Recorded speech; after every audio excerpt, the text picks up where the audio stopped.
Go for it. Yeah. During the interwar periods, beginning of the 20th century, a community organization in Warsaw produced this Rosh Hashanah card that's sent out to the community. And on the bottom, there's a quote. You can see it over here, and I ask you, I apologize ahead of time for my terribly American Yiddish.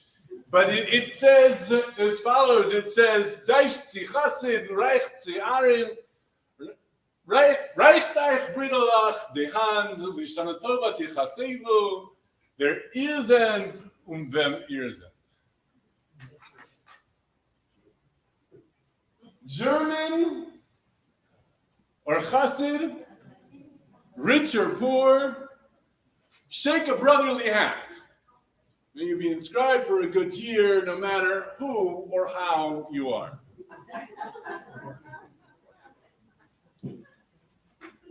This organization clearly recognizes by the beginning of the 20th century that there are two very distinct camps that have emerged in the Jewish world. They're calling one of them the Germans, the other one the Chassid. We would call them, what would we call the German? Secular? Modern, maybe? The Chassid, maybe Orthodox? Well, here are two worlds depicted behind them, right? We have the Chassid dressed in his long black coat, which comes down to all the way down to his shoes. You see the white stockings there. You see the long white beard, the short-brimmed cap. You see that's actually a talus that he has wrapped underneath his arm, and a rather nondescript building behind him, probably a yeshiva of some sort. Today you would call the guy who's dressed the secular guy. Okay, getting there. He is, might suggest that perhaps you're telling me I'm reading too much into this, but perhaps looking down at a younger German, the Deutscher here, the German his coat is actually brown, right? It's not black, it only comes 3/4 of the way down. He's got these shiny black shoes here, no stockings. He has a trim beard. He's got the bowler hat. He has this beautifully ornate shul behind him. YIVO is has the world's largest collection, greatest collection of Yiddish literature anywhere in the world, the YIVO Institute. And this card is part of their collection, and when they cataloged it, they did so with the following caption: Rosh Hashanah greeting postcard depicting a Reform and an Orthodox Jew shaking hands. The Yiddish verse reads, German or Reformed Jew and Chassid, rich or poor, be brotherly, right? And shake hands, may you be inscribed for the new year, whoever and whatever you are. So clearly, this is a nice token, this is a nice call, right, for brotherly love, for Jewish unity. But as the historian, right, we can read into it that clearly something had happened. There was a bit of rupture between these two worlds, that they needed to shake hands, and that they wouldn't have otherwise shaken hands had not this postcard asked them to. And clearly something has happened. And so last time we told the story of the emergence of Reform Judaism, and our goal for this evening is to tell the story of the emergence, not of Orthodoxy, but of Ultra-Orthodoxy, something a little bit different. You know, there were times that I've given over this lecture. I remember, I think one of the earliest times that I gave over this lecture, this was in a classroom setting, and I had a student who stopped me and said, what do you mean the origins of Ultra-Orthodoxy? Weren't we always Ultra-Orthodox? And the answer is no. The answer is the definitive no. That there are things that emerged over the course of the 19th century that are really quite distinct and quite new. The historian Jacob Katz, if you're not familiar with him, a phenomenal historian, really the father of looking at shuvos for their historical value, Jacob Katz makes the following distinction. He calls Jews prior to the early 19th century traditional Jews, whereas once you come out of this period of the 19th century, they've gone from being traditional to being traditionalist. That is, traditional Jews do what they do because they've always done them. Traditionalist Jews do what they do, even though they might have always done it this way. They're now doing it because somebody else isn't doing it. Because they're defining themselves against another. To be traditional now is an ideology. There's a reason I need to be this. It's not just simply something that I do, right? But it's something that I have to do, right? And something that is critical, right? That I continue doing. We noted last time that this is a sort of a timeline of the period that we're talking about, that our entire story, all three of our lectures, last week, this week, and next week, take place in this kind of crucible of the 19th century in Western Europe. And I noted that even though you can't read what's on the screen, the colors at least, hopefully you can see. And that was really my point, was to show you that these three stories that we're telling, even though we're telling them as three distinct stories, they're not three distinct stories. They're three intertwined and interwoven stories. So the green boxes over here represent the story of the rise of the Reform movement. That's the story we told last time. The red, that's the story of the rise of the origins of Ultra-Orthodoxy, which we're going to tell today. And then there's the blue boxes here. That's the story of Neo-Orthodoxy, the legacy of Reformation, which we're going to tell next time. But it was critical to show this, at least to show you that these three things are happening simultaneously. One spurring a reaction, and the other spurs the further reaction in the other. So these are actually happening simultaneously. And where do they happen? They're happening largely in Western Europe, in Western and Central Europe. We noted last time that that's critical to understand that in the first decade of the 19th century, it's immediately post French Revolution, that Napoleon comes to power in France, takes the ideas of the Enlightenment, the ideas of freedom and equality for all, the ideas of religious freedom, takes them from France, marches his way through Europe, all the way to the edge of the Russian Empire, brings with him freedom and ideas of freedom and equality to much of Western Europe. We know, though, that was short-lived. In 1812, he's forced back, ultimately back to France, and then actually out to exile. In the wake of Napoleon's defeat, what emerges is not a Germany.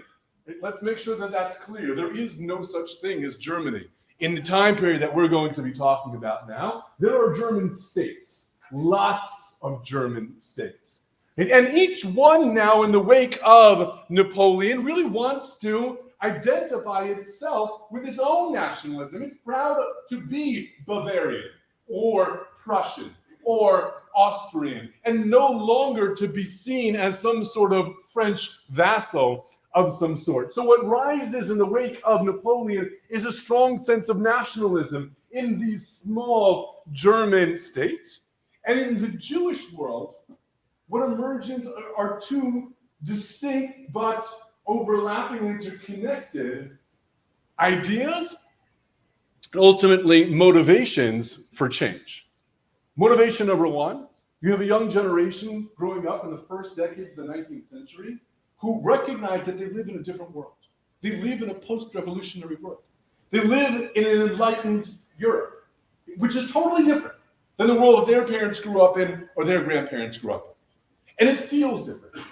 And yet their Judaism feels the same. The shul they daven in looks the same as their grandparents or their great-grandparents. It sounds the same. Everything about it is the same. Yet they look around and the other religions of other worlds have all changed. Protestantism is the dominant religion of the German states. It's not Catholicism. Protestantism seems a much more modern, much more aesthetically pleasing religion for Germans at the time. So number one was the sense that they weren't connecting to the religion of old. They lived in a new time. and their religion didn't represent that. And number two was the sense that for so many of them, for a brief moment, they tasted full-fledged emancipation, full-fledged entry into society. They were there. They saw it. They felt it. They tasted it, and then poof, it was gone. And so there was a strong sense that the only reason why we aren't fully emancipated today is because we don't fully deserve it. Or to say it differently, if we make ourselves worthy of full-fledged emancipation, it will come. We will get there, right, to a place where Jews previously had never been, with the exception now of French Jews, right, who actually still retained their full-fledged emancipation even post-Napoleon. So in this world, things begin to change. In this world, the first things that begin to change, we noted, were the aesthetics. Shuls that began to be built that looked architecturally impressive. Shuls that began to be built and services that began to be conducted with a certain dignity to them. A procession, right, that rabbis started wearing the garb that was kind of similar to their Protestant clergymen, because it was seen as respectful. Sermons that began to be said from the pulpit every week in German, in a language that people could understand, because it would rouse them. It would make them feel connected to what it was that they were doing. That was the first decade of the 19th century. Then we moved the story forward into the second decade of the 19th century, and told the story of the Hamburg Temple. That's really where our story today begins as well. So we told the story of this temple in Hamburg that opens up, that really takes what had been happening up until for the last 15 years. These synagogues opening with a focus on aesthetic reform. This temple in Hamburg is going to take things a step further. You see here from their constitution that they were, like the others that had come before them, interested in creating dignity in the way in which shuls operated, the way in which shuls, the shul service was conducted, a dignified and well-ordered ritual. But they didn't stop there. They were also interested in a German sermon, in introducing a choir into the shul, as well as the accompaniment of an organ, which we noted last time in the Hamburg Temple was not just going to be played during the week, but was going to be played on Shabbos and on Yom Tov as well by a non-Jew. But that would give the service the kind of spiritual element and uplifting element that the young people of the time were so desperately looking for. Ultimately, the Hamburg Temple was suggested three major changes to the way in which shuls had operated previously. Number one, they wanted to do significant parts of the davening in German. After all, they said Jews today don't understand Hebrew. They don't understand what they're reading. You can't just pull the art scroll off the shelf. There was no art scroll. Right? So you're asking them to come to a shul which doesn't look terribly inspiring, to do something which certainly isn't very inspiring. If you don't understand what you're saying, we need to change that. We need to start doing at least some of this in German. Number two, they took out references to the rebuilding of the Beis Hamikdash. Why?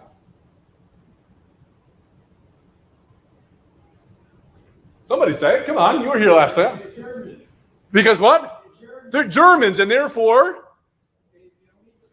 it's not terribly patriotic, right, for us to say, hey, God, get us out of here, right? We want to be in another country, someplace else, right? Serving our God, right, in a rebuilt Beis Hamikdash, in a rebuilt temple. The fact that these synagogues were called temples was done intentionally, because these were to replace the temples of old. And so it was important to them, again, for this second purpose of convincing others that they are in fact worthy of being full-fledged citizens of these new German states. They had to take these pieces of davening out. They felt like they couldn't say them anymore. And number three, there was to be an organ played by a non-Jew along with a choir on Shabbos. Okay. This we showed as an example last time. This comes from the siddur that they put out, that the Hamburg Temple put out. in 1819. This comes from Musaf and Shmona Esrei of Musaf and Shabbos, where their text says, "Yehi ratzon l'fanecha Hashem Elokeinu v'Elokei Avosenu shenikabel b'rachamim v'ratzon areshes tzifasenu b'mkom karbonos chavosenu." May it be your will, God Hashem, right, that you accept with mercy the words that come off our lips instead of sacrifices, korbanot,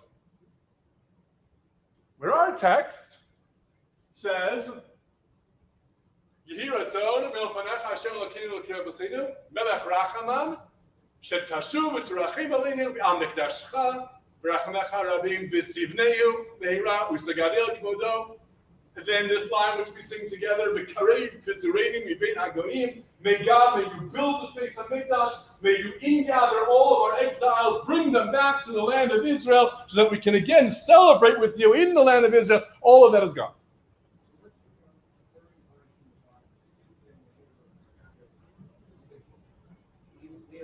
Oh, in their prayers? Where is it? V'sivnehu. Okay, right. So the truth of the matter is, right, that their editing job was a little bit inconsistent.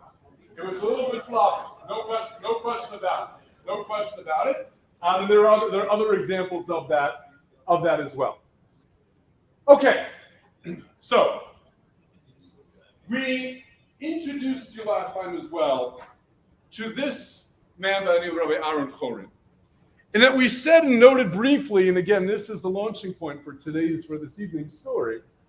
We noted that even as the Hamburg Temple was opening with these suggested changes, not suggestions, but these desired changes, it was extremely important to the organizers of the Hamburg Temple that these be done with halachic legitimacy.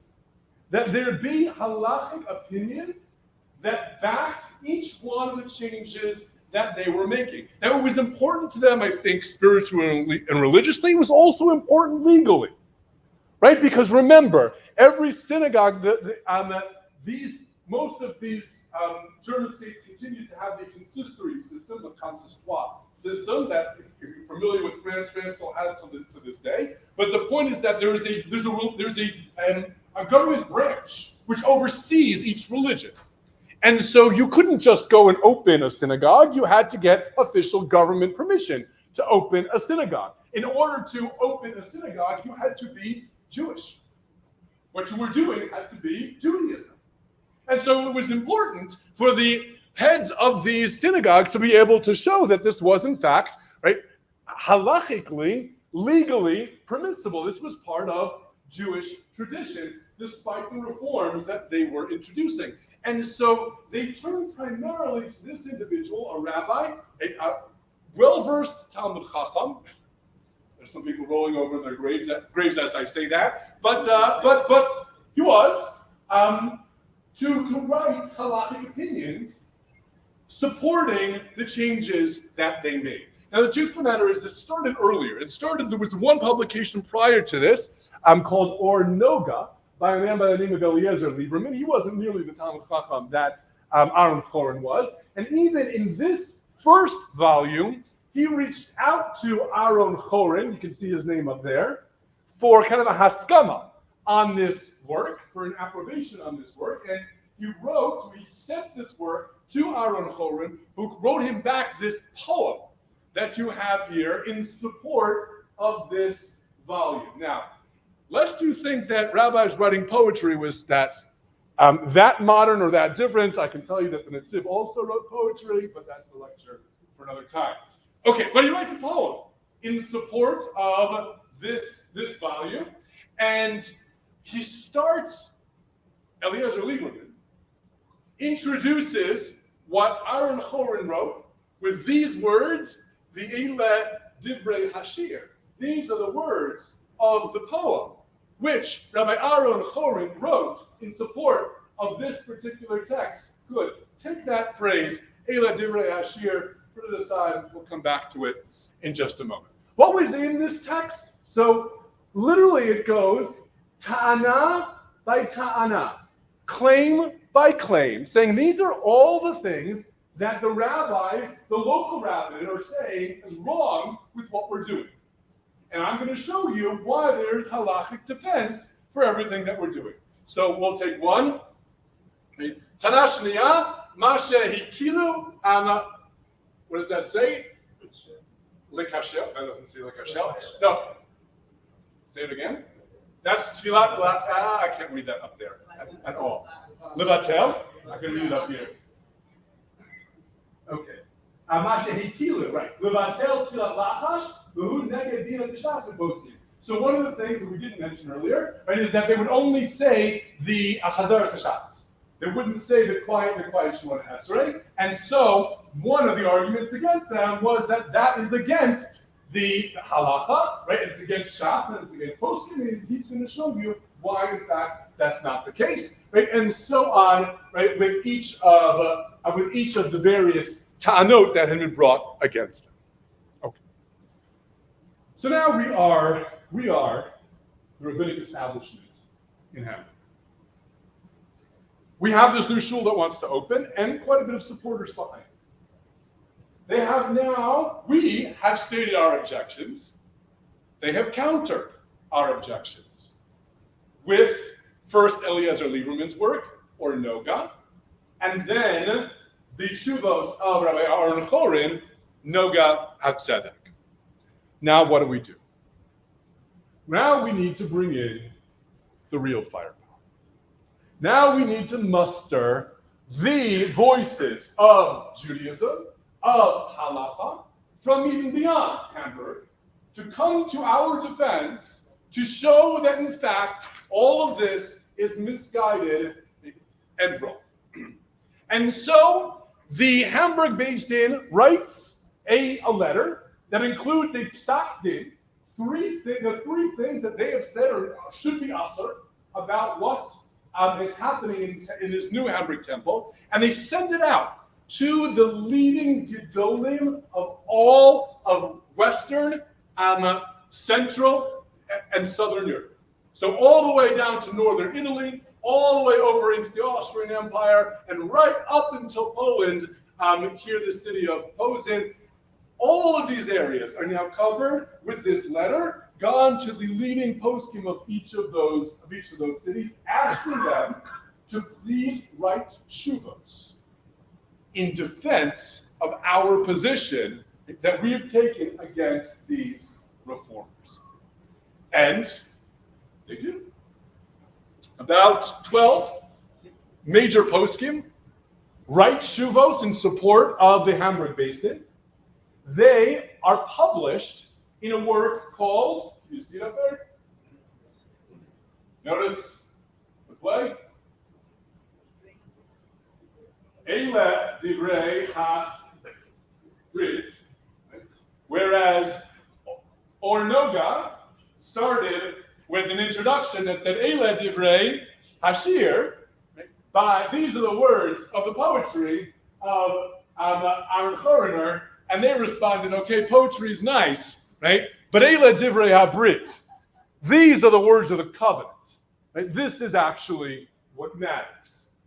And this is the title page. And the title page already tells you, right, that they are going to respond to three issues. Number one, they are going to make the argument that it is forbidden to change customary prayer service from Shachris in the morning, right? Birchas HaShachar at Achar Aleinu L'Shabeach. You can't change it. You certainly can't take any pieces out of it. Number two, that it's forbidden to recite the prayer service in any language other than Lashon HaKodesh. Right? V'chol tefillah niteset shelo b'tikuna v'shelo b'minhagenu hipsula v'asur lihispalel mitocha. And any printed siddur that doesn't have davening the way we had it, it's asur to daven from. Like what kind of siddur? Art scroll. Okay, but like the one we showed you, right? That had those lines out of there. It's not just asur. It's asur. Even if you were to say a tefillah, which is completely written the way it is in any place else, without out of that siddur as a whole, is asur. You can't do that, right? And number three, it's forbidden for any musical instruments to be played in shul and Shabbos and Yom Tov, even by an anshul. And so the text begins with the actual mudal, the actual psak din, the letter that came out from the Beis Din of Hamburg, stating similarly these three isurim, these three prohibitions.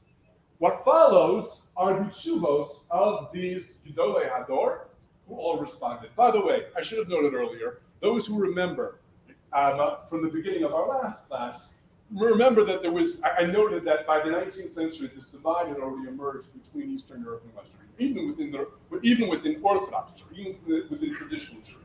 Right? And it's notable that they didn't even ask the Gedolim of Russia, of Poland and Lithuania to respond. That's a different world. Right? That's already a different world. But all of the Gedolim of Western and Central Europe, they were asked, who are amongst the responders here? So many of them are people that you probably would not recognize.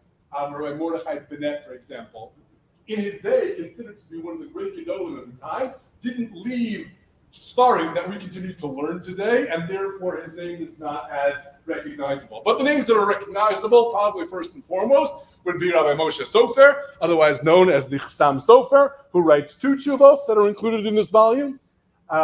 His father-in-law, Rabbi Akiva Eger, writes tshuva for this, included in this volume.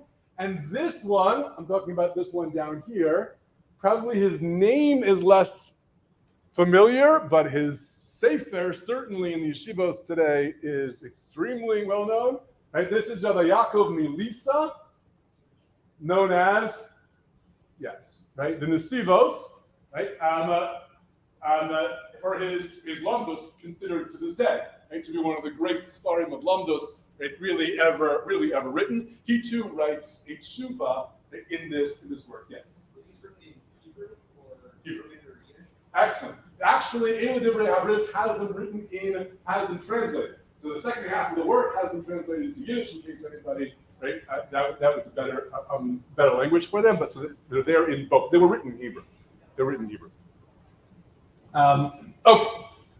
So, what's the big deal? We've asked the Gedolim of Western and Central Europe to write tshuvos defending the position of the Hamburg Beis Din. Well, the challenge, of course, and we noted this briefly last time, was that of the three prohibitions which the Hamburg Beis Din has now handed down, one of them, not to change the davening, right, in any way, not to take things out of the davening, it's probably pretty easy, right, to say, yeah, in fact, that shouldn't be allowed. Okay. Number two, not to allow a organ to be played on Shabbos by a non-Jew. Again, there are certainly halachic defenses of that. There are. But we could probably see how one could make a halachic case against that as well. It's the third one that was the biggest problem. The third one with the biggest problem was that the Hamburg Beis Din come out and said it is absolutely prohibited to daven in any language other than Hebrew. And the problem is that the Mishnah in Sota says exactly the opposite. Right? The Mishnah in Sota that you have up here says, Elu ne'amarim b'chol lashon. These are the things that can be said in any language. Like what? Parsha Sota, Vidrei Masya, Kriyat Shema, Tefillah, Birkas Hamazon, Tefillah, davening can be said in any language. The Shulchan Aruch, when he brings it down lehalacha, he writes, Yachal lehispalel b'chol lashon sheyirtzeh. You can daven in whatever language you want. Now, he qualifies. Hani mili b'tzibur. Aval b'yachid lo yispalel ela b'lashon hakodesh. Okay. Now, but he's saying, when can you daven in any language? No, all the way around. Or you may have thought it would have gone that way, but he says the reverse. You can daven in any language where? In shul, b'tzibur. Maybe as an individual, you have to daven in Hebrew. But you can use Viesho. Bring the honey, like Shol Tzarachas, and go Chief Falel, Hola, or Hashem Tzar, Shiesh Rudesa. About Tfilah Kavua, Letzibur, Afilu Yachi Yachal Le'omra B'Cholashon. So maybe only when I'm davening by myself and I'm saying things that aren't normally said in a shul, those things I have to say in Hebrew. But if I'm saying something that's normally said in a shul, I can say that in any language also. And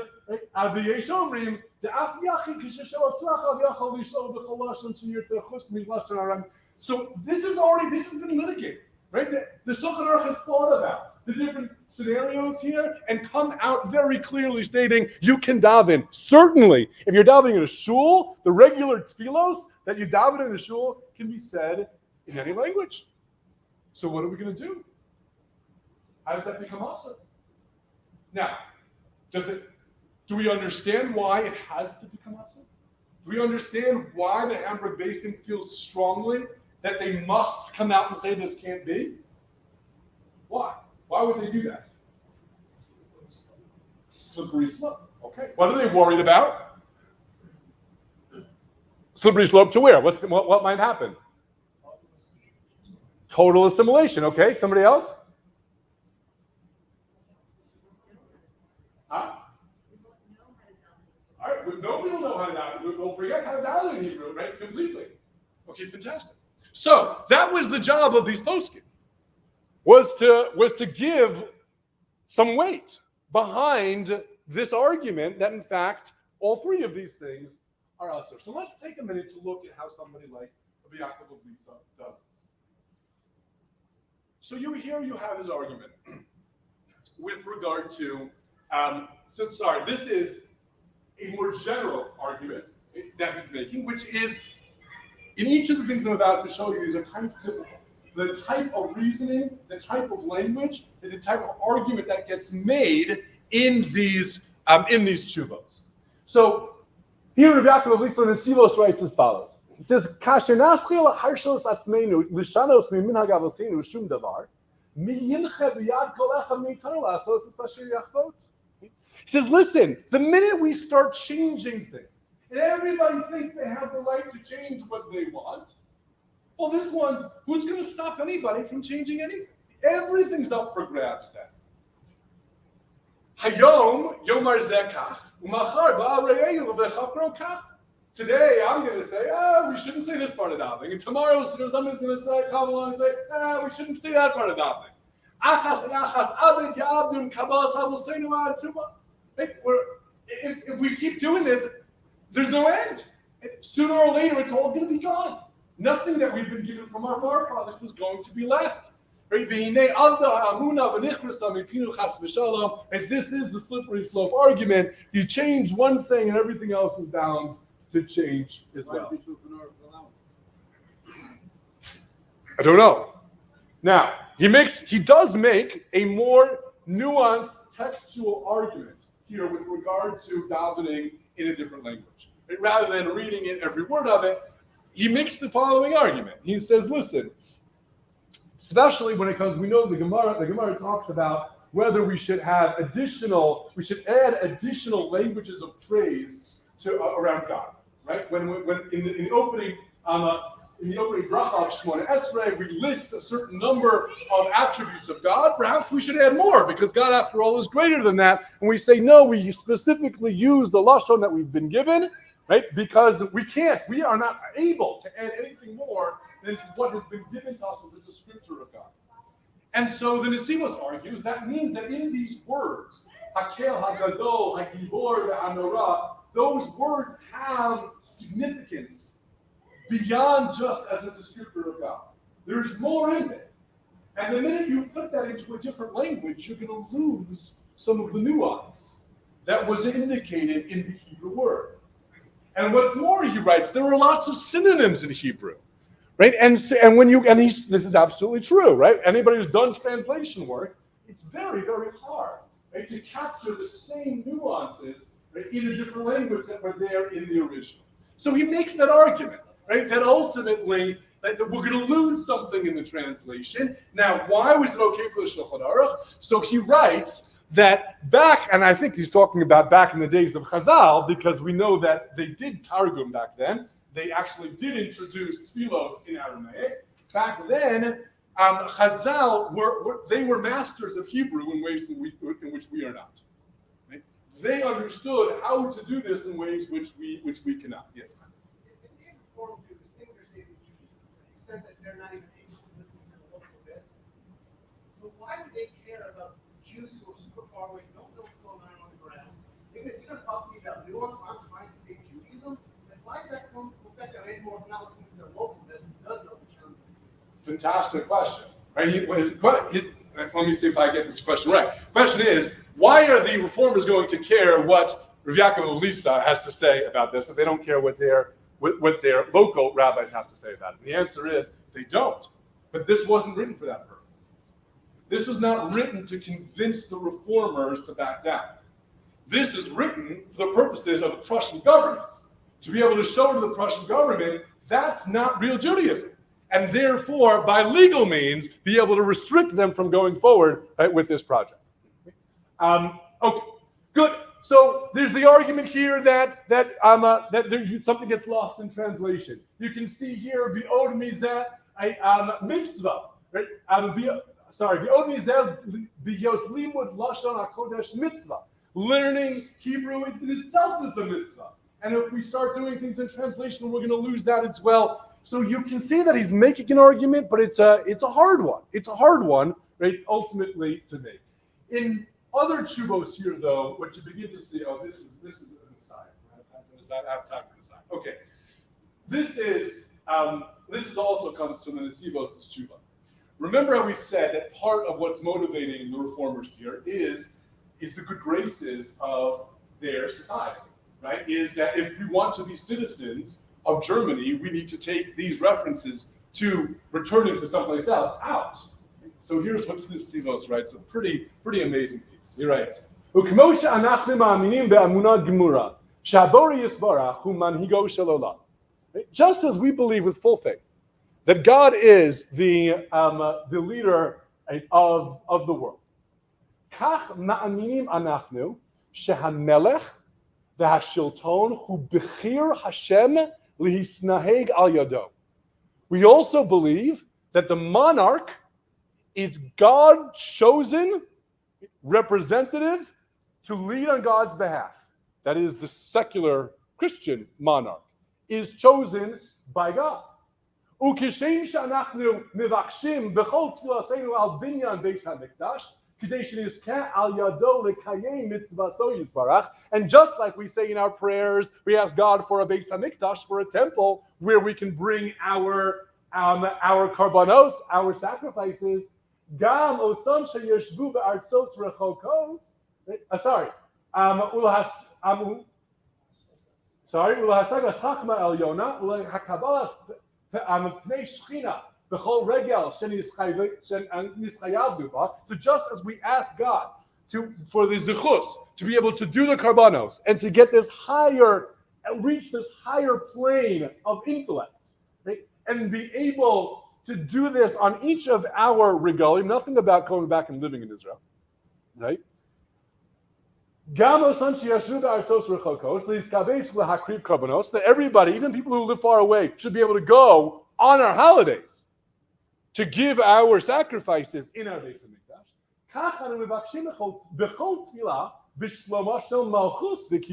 We also ask that God sustain the king for the good of the monarchy in every prayer that we say. That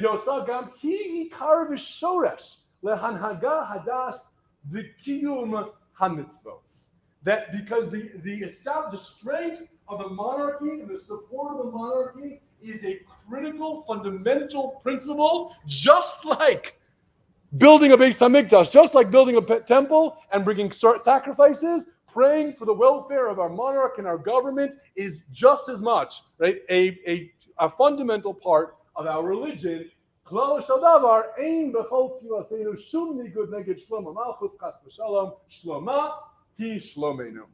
There is nothing in our tefillos that is at all detrimental to the welfare of any state. Okay, back to our story.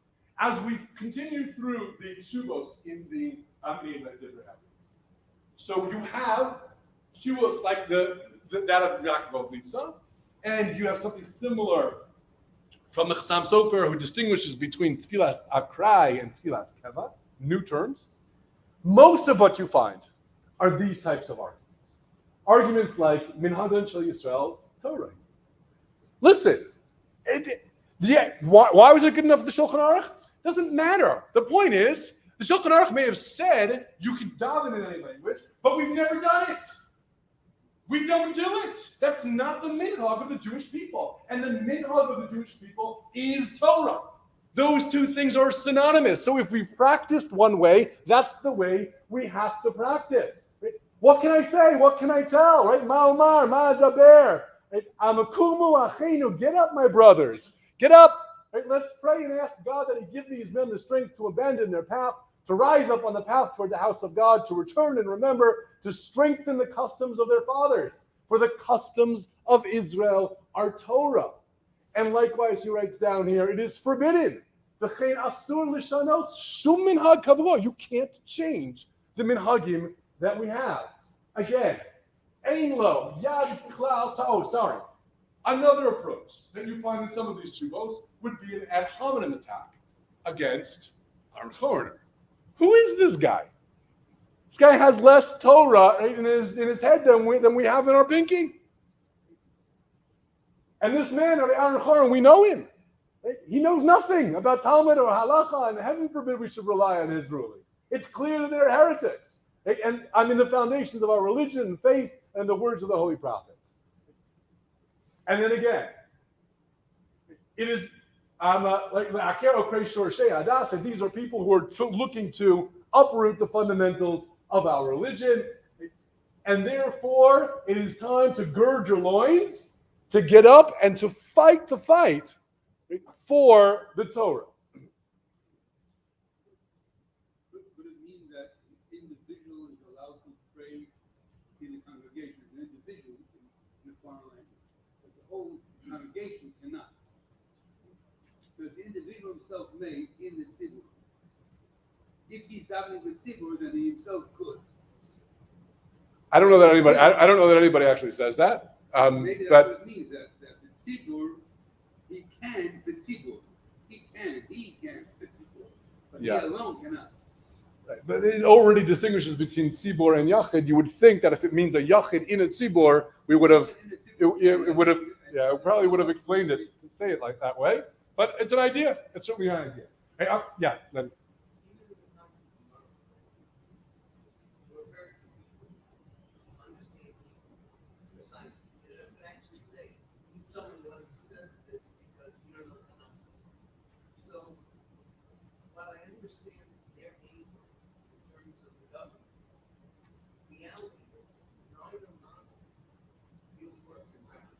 Okay, good. We'll hopefully get there eventually by next week.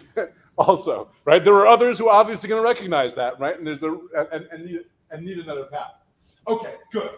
Emerging from this, from the wake of this text, it is actually the Chassam Sofer more than anybody else, or Moshe Sofer, who becomes the voice of the response to reform. You can see here, this is the second letter that he wrote in this tshuva, which the editors wrote, Ubo yivaer hagaon ki chol davar hakozev b'sefer pasul hamechuneh noga tzedek, right? Or noga hakol sheker chesed, right? You should know, he proves that everything that was in or noga and noga tzedek is absolute lie, it's fallacy, right? It's pasul, don't touch it. This is the Chassam Sofer. The Chassam Sofer lives in a city called Pressburg, known also by its modern name Bratislava, in what was then the Austro-Hungarian Empire. And he is the Rosh Yeshiva of the yeshiva in Pressburg. This is the Jewish quarter of Pressburg, obviously in the 20th century. My understanding, I've never been there, but that the yeshiva was up the road that way. The yeshiva in Pressburg was at the time of his writing, was the largest yeshiva in the world at the time. Its reputation was only then later superseded only by the Volozhiner yeshiva in Lithuania, but it was, and through the 20th century, a gold standard for yeshiva learning. This is a picture from the turn of the 20th century of some of the buffering in the Pressburg yeshiva. Any Knicks fans in the room? Any Knicks fans? Would you admit it if you were a Knicks fan? All right. There's a great book that just came out. You know it? You saw it? Huh? There's a great book that just came out called By the Grace of the Game by Dan Grunfield, who is the son of Ernie Grunfield. And in that book, you will discover that Ernie Grunfield, who played for the Knicks and was then the Knicks general manager, right, one of the great NBA legends, his grandfather learned in Preston. Okay, so the Pressburg Yeshiva, right, home to Ernie Grunfield's grandfather and many other Talmidei Chachamim, was the elite of all yeshivos in Europe at the time. Chassam Sofer has recently become its head in 1819, and they will turn to him time and again to be the leading voice against the changes that are going to begin to emerge. So we mentioned last time that as we come out of the Hamburg Temple controversy and the publication of Eila Divrei Habris, we go through a period now of what we'll call religious reform. This is the time where these shuls will now begin to encroach on other areas of halacha, things that they will begin to do away with. Things like the location of the bima, mitzitza b'peh, yom tov sheni, head covering for men, kitnios, kol nidre. In almost all of these areas, not all of them, but almost all of them, and they will turn to the Chassam Sofer. The Chassam Sofer will emerge, right, as the halachic authority who is writing the definitive tshuvos as to why these things are cannot be changed, why these things severely violate halach. So the question is why? Why does the Chassam Sofer emerge in this way? And why is it that today historians telling this story almost always point to the Chassam Sofer as the father of Ultra-Orthodoxy? They will say that Rabbi Moshe Sofer becomes the vocal opponent of the reform movement, coining the term Chadash Asur Min HaTorah B'chol Makom, that anything new is asur, is prohibited. Anything new at any time is prohibited, and hence historians will say, thus you can explain why you have ultra-Orthodox Jews in Borough Park and Mei She'arim who continue to dress the way they did in the early 19th century. They continue to wear the same things, speak the same things, look the same way, because everything new is forbidden. That, my friends, is a great distortion of history and a great misunderstanding of the Chassam Sofer, amongst many other things, and this line, right, in the writings of the Chassam Sofer. Because this line is genius, right? If you understand what it is he's saying, right, you begin to appreciate the Chassam Sofer and what he was about. First of all, the line is a play on words. Right? Let's understand that first, right? Chadash Asur Min HaTorah B'chol Makom. He didn't invent that line, right? The line is referring to the laws of Chadash. The laws of Chadash, meaning the laws of eating new grain, right? Grain that hasn't been around, right, since the previous year. That's as opposed to what is known as Yashan, right? We have Yashan grain and we have Chadash grain. And the Chassam Sofer, if you've read some of his tshuvos, he is a master of slogans, a master of sayings. Okay? U'bnei Yisrael yotzim b'yad Ramah means we always follow the Ramah. Right? He's got lots of them, and he pulls them out all the time, and this was one of them. It was a way of remembering something. Chadash Asur Min HaTorah B'chol Makom. But it goes beyond that. The context here is that he's talking about Chadash. And he's talking about the prevalence of the kula, of the permissive stance we take, because most of us, I imagine, I don't want to be close to shading here, but I imagine most of us in this room don't abide by the stricture of only eating Yashan. We eat Chadash, even though there's a prohibition against it. And so he cleverly writes,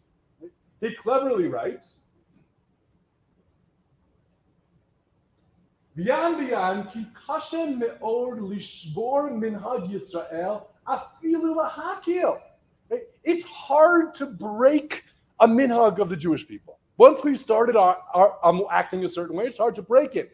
Even when we're acting a certain way that's permissive, in a way that is less strict. It's hard hard to get Jews to undo that. And look how far our poskim have tried before to get us not to rely on certain kulos and permissive leanings, and we just can't. V'chein milei tuva, ein lemaher lechadesh isur, u'mikol shekein hekter, ki minhag Yisrael torati. That klal hachadash asur min haTorah. The first time he uses this phrase is in defense of a permissive ruling, of the fact that we're not following the way the strictures of halacha, but he says, listen, that's minhag has very strong weight in Jewish law, right? And here's a way to remember it. You know what? We don't really abide by chadash, even though chadash aser, right, min haTorah b'chol makom, because at the end of the day, minhag is really strong and hard to uproot. The Chassam Sofer will come down in a permissive way in a number of critical questions around the German. He is not saying that he is not a fundamentalist in that way. Right? He is certainly not what Ultra-Orthodoxy will ultimately become. Now, why does he become the vociferous opponent of reform, which he is? Right? Why is he the one who's interested in what's happening in Hamburg, in Prussia, when he lives in Austro-Hungary? Right? The answer to that is written in every tshuva of the Chassam Sofer, because he signs his name at the end of every tshuva with this little sign-off over here, which says, Mem Shin Hey Kuf, Moshe Hakatan, Sofer, that's his last name, Mem Pei Dalid Mem. Me, Frankfurt, the Main. Not only is he from there, but he identifies that way. He's Moshe Sofer, the German. He speaks German. He knows what's happening in the German land, so he cares deeply about what's happening in Germany. That's his community. And so, yes, he takes a deep interest in what's happening amongst German Jewry over the course of this period. Okay. Over the course of the years following the Chassam Sofer's death, Chassam Sofer dies in 1839. It's in the next 2 decades that many of his students will begin to make their way out this way, towards the Carpathian Mountains, right, into the eastern side of the Austro-Hungarian Empire. It's there that Ultra-Orthodoxy, in its true origins, will begin to emerge. What we have up until this point, what we've seen, are pretty much 3 elements of what I would consider to be part and parcel of defining Ultra-Orthodoxy. We've seen the elevation of the status of minhag. We've seen the slippery slope argument. We've seen this battle imagery, the call to arms, the things are happening, wake up, get up, gird your loins, fight the good fight, because if not, right, the Jewish people are in for some tough times. But there is more, right, to Ultra-Orthodoxy. In 1859, 20 years after the death of the Chassam Sofer, Vishal David Margolis Yafi writes this work called Mecholas HaMachanayim. In it, he puts a theoretical question of the youth. She'elas Hane'arim. Who else is going to do that? Actually did it already prior to this time. Writes a fictional account of what a young person is asking. Sorry? The Kuzari a long time ago. Shamsun Raphael Hirsch, right? His 19 letters. Right? It's that conversation. It's a fictional conversation between him and youth at the time. Right? He's going to do the same thing. He's going to put into this question, this is somebody, right, who wants to know, and is it proper for us to make the ways of our Torah as similar as possible to those of the nation in whose midst we reside? Because only this way will we find favor in their eyes. That's what he wants to know. What is the conclusion? And given that such is the law, he writes, even one whose intent is not to imitate the Gentiles, due to the fact that he transgresses many prohibitions, must risk endangering his life rather than transgress.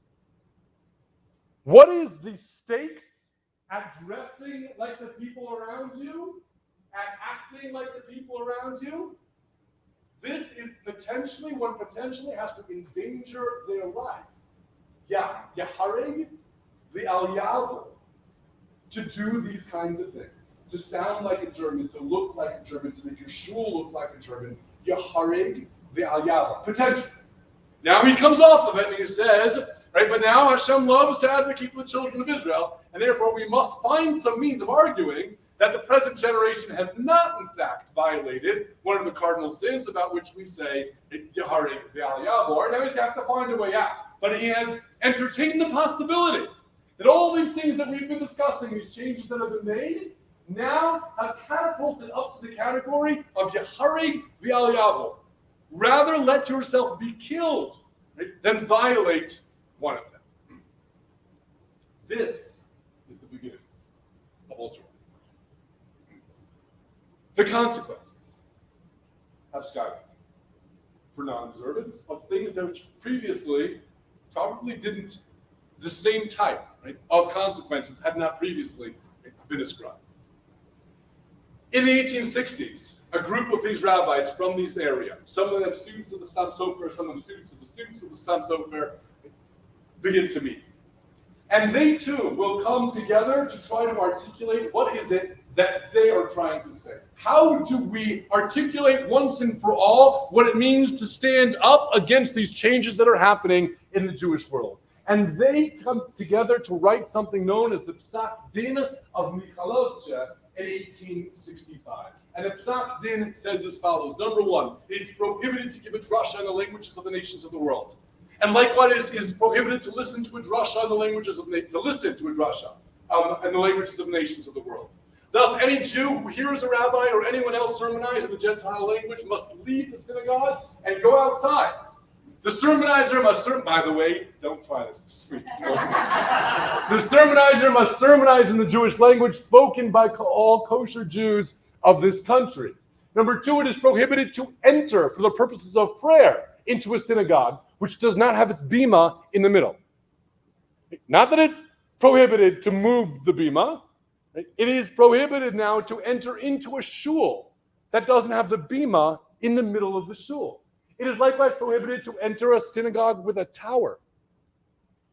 It is prohibited to make clothing for shliach tzibor and cantors that in a way that resembles that of other religions. It is prohibited to make a mechitza, which separates men and women in any way which does not completely preclude the men from seeing the women, as done in the past. And likewise, if it is already built, one may not enter it. It is prohibited to listen to the tefillos of a choir and a fortior to pray with them, or to answer amen after them, even if he is therefore forced to pray alone. If the only shul that you have within walking distance is one that has a choir, better to stay home and daven biyachid than to go and daven in that shul. Number 7 is prohibited to enter synagogues known as chor shuls, or choir shuls.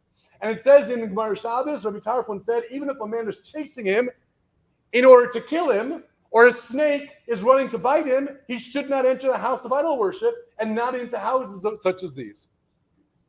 Even if your life depends on it. Don't go into a shul like this. Number 8 is prohibited to make a chuppah in a shul. They shall only be under the sky. Number 9, it is prohibited to change any Jewish custom or any manner of the synagogue which was received from our fathers and our fathers' fathers.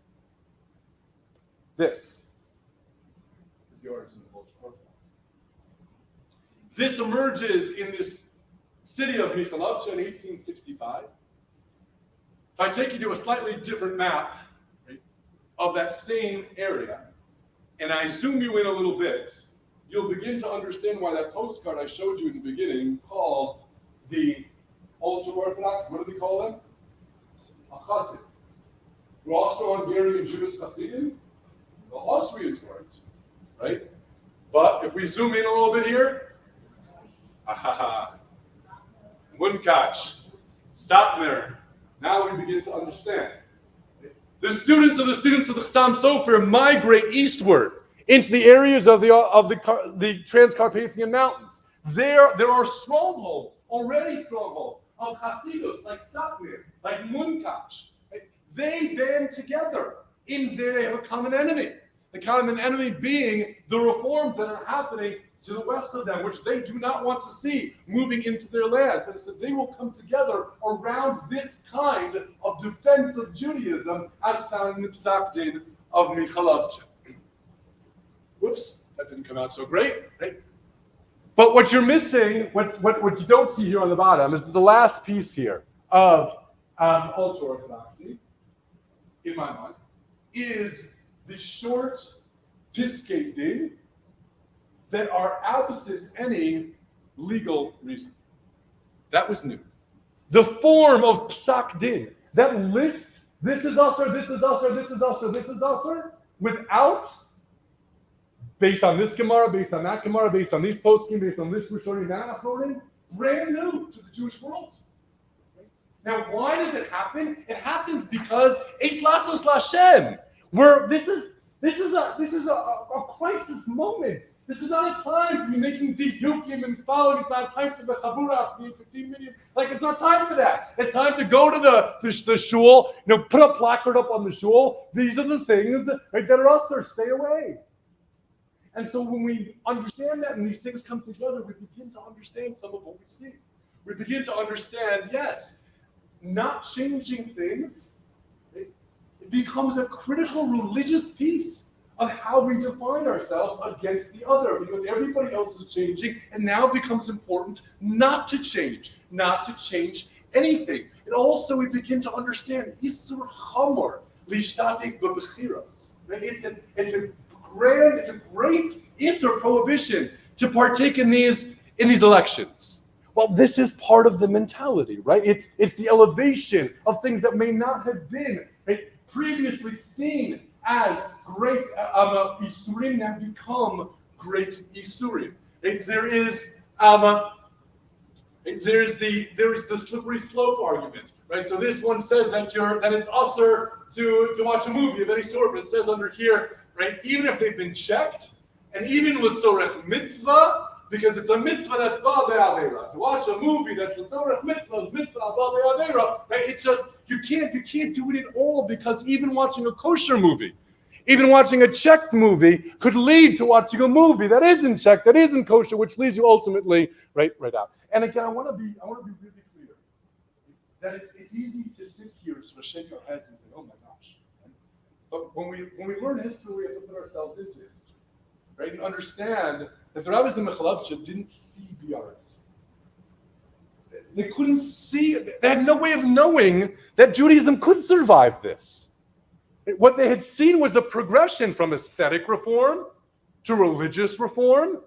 They saw more and more people leaving completely. Right? They didn't have any way of knowing that it could survive in any way. And so they had to pull out all the stops and say, no, we will not change anything lest we fall into this vicious cycle that may land us all the way out. Okay, I know it's late. I have two more questions. I'm going to answer them quickly. Question number one.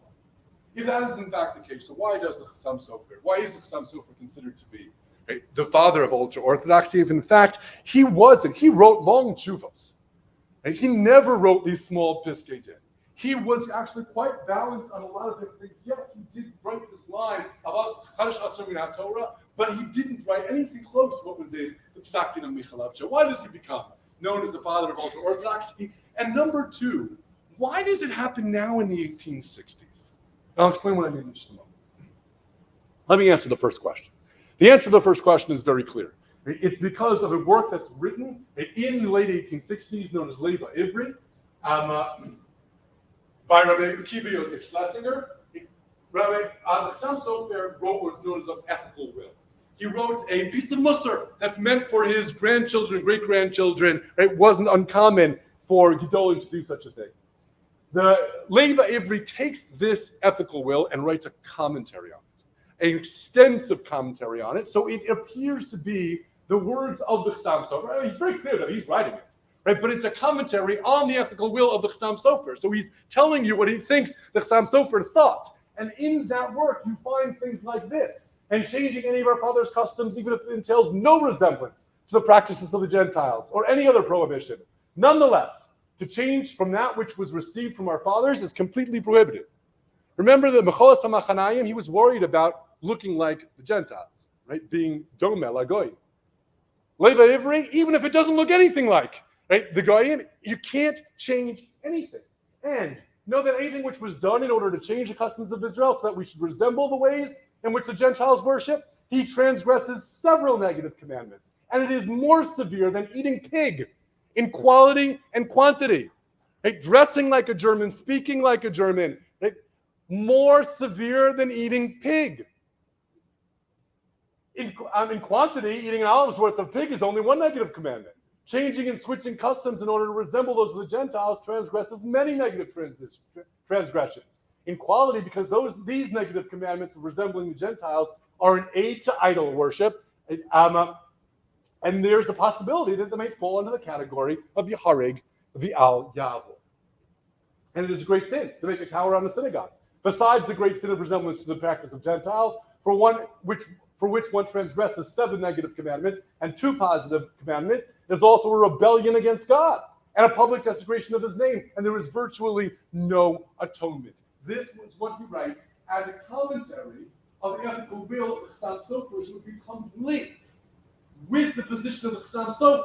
Even though it wasn't, the Chassam Sofer never wrote these things, right? They are linked to him by this work, Leif HaIvri. So that's how the Chassam Sofer emerges as the father of ultra-Orthodoxy. But what about the second question of why now? Why are these rabbis worried about towers and choirs and the way people are dressing in the 1860s? Remember, this was the 1840s already, that the Reform rabbis had gone together and already sort of cut the cord and said, we don't follow, Allah is not binding on us in that way anymore. There was a suggestion we get rid of references to Mashiach completely. That was already the 1840s. The Reformed Jews were worrying about how they dress and how they speak decades ago, half a century ago even. Why are they getting all bent out of shape about these things in the 1860s? You can't go into a shul that has a bima on the front. I mean, Reformed Jews were eating treif in the 1860s. Why are they worried about where the bima is or the tower on the shul? The answer? Well, the answer is also to be found in the Levi Hebrew. Do you see it? It's the last paragraph I put up. And similarly, sometimes they seduce by saying, just as one was required to fulfill his obligation to God, so too he is required to fulfill his obligations to man. And Tov Torah im derech eretz. I assure you, there wasn't a Reformed Jew in the world in the 1860s who was saying Tov Torah im derech eretz. But there was another Jew who was saying that, namely, my friends, Ultra-Orthodoxy does not emerge in response to Reform Judaism. Reform Judaism is long past that by the time Ultra-Orthodoxy comes about. You see, well after, they've already had the rabbinic conferences and decided the non-binding of nature of halacha, well, some other things begin to emerge during this time, the 1850s, right down to the 1860s. It is the emergence of neo-Orthodox. It is a group of Jews who are taking on some things that look like what the reformers were doing. They're taking on the choir. They're taking on the canonicals. They're taking on the beautiful shuls. They're saying, Tov Torah im derech eretz. It is these Jews that the rabbis in Hungary are responding to, that these Jews that they're afraid of. And therefore it's there that they are drawing the mark. And in fact, I would argue that this postcard with which we started was incorrectly labeled by the YIVO Institute. The Deutsch in this postcard is not a Reformed Jew. A Reformed Jew doesn't look like this in the 20th century. Who does look like this? And this, by the way, I think this is a talus in his hand. Right? And this is a nice shul in the background. Who is that? Absolutely. It's a Neo-Orthodox Jew. It's a Jew from the community of Frankfurt. It's a Jew from the community in the surroundings of Rabbi Hirsch. And it is that story that we will tell next time.